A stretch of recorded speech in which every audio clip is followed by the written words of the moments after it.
So many first-time visitors to London, just like you, end up wasting their time and their money just because of how and where they booked their accommodation for their trip. That's because finding the perfect accommodation for a massive city that you've never been to before is really confusing. So as a London travel expert who's been helping people like you for years, let me tell you about the most common mistakes people make and how to avoid them. Mistake number 1, booking a hotel near the airport. It sounds logical. Oh, I'll be close by when I land at Heathrow and I'll be able to get to Heathrow easily at the end of my trip. But the reality is that Heathrow can be up to an hour away from the major sites and areas of central London. And the other airports, to be honest, are not that much better.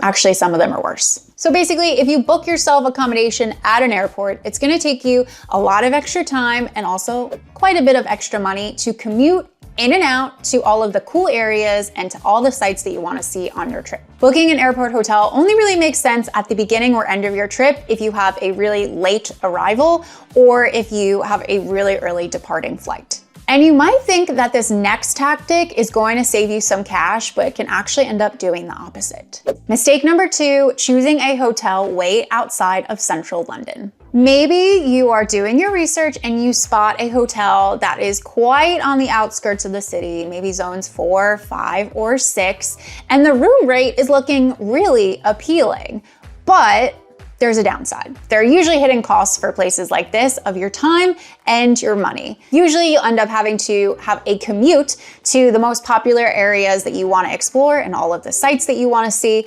and your costs for transport will start to add up too. So your cost savings on your hotel will be mitigated by the fact that you're paying more for transport, especially if you end up having a late night out and you end up having to get a taxi all the way back to your hotel. Then that's just like completely negates any savings. I think by the end of the trip, you'll end up wishing that you just spent a bit more and stayed a little bit closer into central London. So I do recommend trying to have a nice balance. And how can you tell if a hotel that you're looking at is going to give you a long commute? Well, just plug the hotel into Google Maps and get directions from the hotel to major sites that you want to see, maybe some of the big areas like Covent Garden, Buckingham Palace, things like that. Google Maps will tell you how long it's going to take you to take public transport to get to those big areas. Try to avoid that, especially because you also might be here when there's a tube strike. Hopefully not, but maybe, and then it's gonna end up costing you so much money in taxis anyway. Now, on the flip side, being too close to the action can have some of its problems too.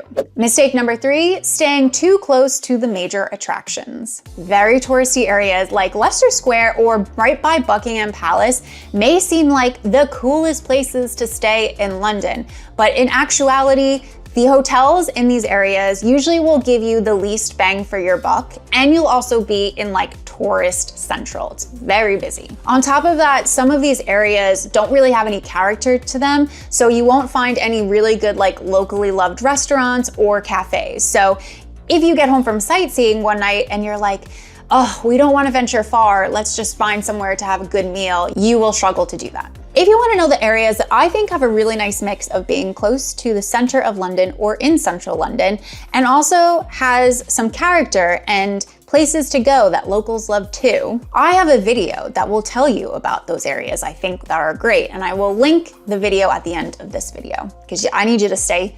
You gotta watch this one to the end, like it's really important. And speaking of value, here's something that people don't always think about when looking at a hotel's location. Mistake number 4, not checking the hotel's nearby transport options. A hotel might look like it's kind of central, but if it's a 20-minute walk from a tube station or there's only a bus stop nearby, I would not consider this to be convenient enough for you. London is an extremely widespread city, so really you do need to be next to a well-connected tube station.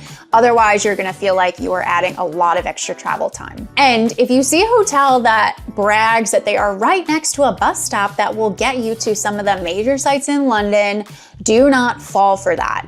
Buses are great. I take a bus, I love a bus, you guys will love them. However, you don't want that to be your only option because they can be very slow and get stuck in a lot of traffic. So before you book a hotel, use Google Maps to see how far of a walk it is from your hotel to the nearest tube station. Don't rely on the hotel to tell you how long it takes, because they usually will make that number smaller than it really should be, but Google Maps will give you a good estimate. And if you're a fast walker, you can make that number a little lower too. I usually beat Google Maps. If you're a slow walker, add a bit more. Okay, once you've picked the location, that's not it, because a lot of tourists forget to look at this one thing and they are shocked when they check in. Mistake number 5, not checking room size and amenities. London hotel rooms are famously small. Some of them do not even have enough room for you to put your suitcase down on the floor to open it up. If space is really important to you, which if you're staying for more than a couple of days, I imagine that it is, then you're gonna wanna check carefully the reviews for a hotel to see if people are mentioning how small the rooms are. Also, most hotels, before you book a room, will give you the square footage, square meterage, so you can figure out how big is this room and if it's gonna be big enough for you. Don't rely just on the pictures, because these hotels be using big wide angle lenses, and then you get there and you're like, what? You also need to check very carefully what is included in your room rate. Do not assume anything.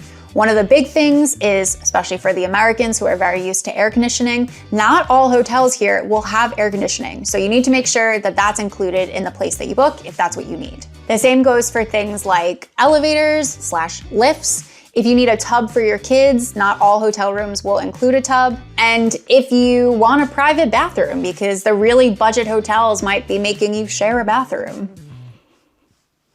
I couldn't do it, but you do you.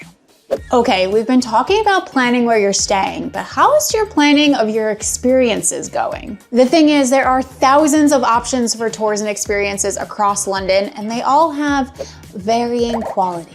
And with your limited time on your trip, it's very important that your money and your time is spent wisely. Well, as a London expert, let me help you narrow down your search. When you book your tour with Walks, you'll get things like after-hours access to the Tower of London, early entry to the Crown Jewels, and skip-the-line tickets for Westminster Abbey. Plus, you'll do this with some of the best tour guides in all of London. Every Walks tour guide that I've had, I am shocked at how much they know. I'm like, how do you fit all of that into your brain? Some of them are even Blue Badge certified, which means they are the best of the best when it comes to history. They gotta study a long time to get that.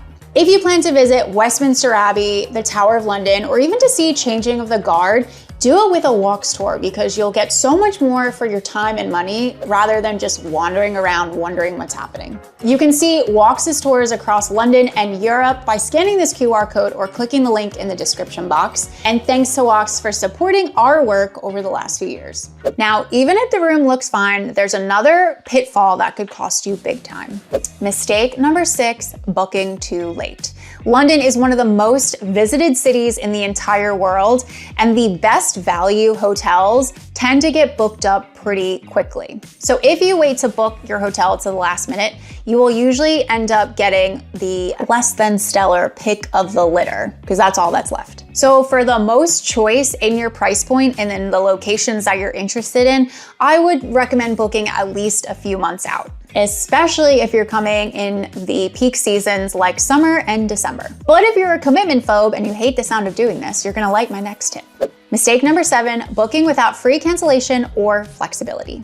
Sometimes your travel plans could change, or you might book one hotel for your trip and then a few months down the line, you see another one that you think actually could be a better fit. If you've locked yourself into a non-refundable rate, you either could lose a lot of money because you've had to change your trip plans, or you just end up being stuck in a hotel that you're like, oh, there was a different one I liked better. So unless you're only booking a couple of months out, pay a little bit extra for your hotel booking so that you can get free cancellation up to a certain point and or some flexibility. Then you can make changes if you need to, you can shift dates, you can cancel altogether, pick something else, yada yada. Okay, I know I've been saying hotels a lot in this video, but if you don't want to miss out on some potential cost savings, don't do this.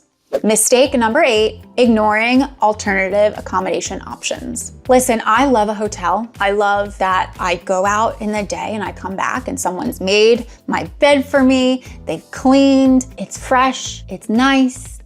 that's great. But we do have other options in the city. Now, I don't recommend Airbnb and other similar short-term flat rental services here for many reasons, a couple being that they have a negative impact on the local housing market here. So they negatively impact people like me that live in the city. But also there's been a lot of reporting over the years that has shown that there are a lot of scams, especially on Airbnb in this city specifically. And I don't want you to be scammed. Also, if you want aircon, most of the places are not gonna have aircon, so don't complain to me.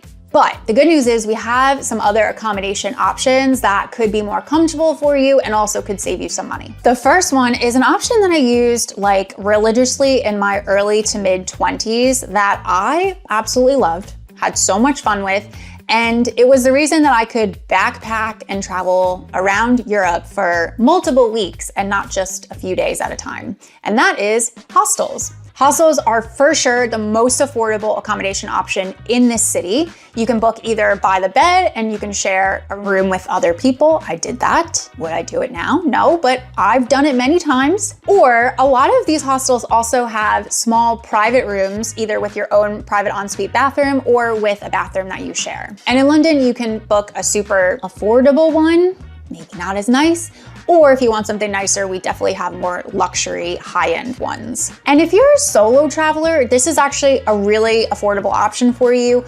Plus, this is the most social way you'll get to meet people in the city, because hostels, like literally everybody hangs out and wants to like find other people to go on pub crawls with and do fun stuff with. So you should definitely stay at a hostel if that's what you're after. And if you want something that's closer to a hotel room or closer to an apartment style, we have so many hotels that are actually apart hotels here in the city. This is actually one of my favorite options to book around the world. They range from a small studio room with a little kitchenette all the way to flats that have multiple bedrooms, but that are operated like hotels. So they're serviced, they get cleaning, you have a concierge that helps you with anything that you need, and you can find something in a range of budgets. We have an article on our website about the best apart hotels to book in London, so have a look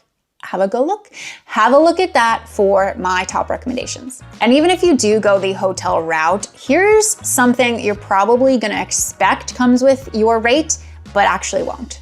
Mistake number 9, expecting free breakfast with your hotel stay. I know in the US and a lot of other places around the world that your hotel room comes with free breakfast, but that ain't the case in London. Most hotels will either not have a breakfast option at all, or they will charge like 20 to 25 pounds per person per morning for the breakfast buffet option. Personally, I think if you want that convenience for a couple of mornings, definitely take that. But otherwise, breakfast is also a great excuse to go out and find another really great food experience for you to have. Either a really nice cafe or bakery if you want something small, or you can plan to go for like a really nice breakfast or brunch. A couple of places that I love is, I actually love the breakfast at Dishoom, which is an Indian restaurant I'm sure you've heard of. And I love the Aussie brunch at Granger & Co. There's multiple locations around the city and oh man, I've had some good meals at those locations. Like really good. And to help you choose the best area to book your accommodation for your London trip, I have that video that I mentioned earlier about basically the best areas to stay when you come to London. And you can watch that next by clicking the box that's popping up right there. And I will see you over in that video. Bye.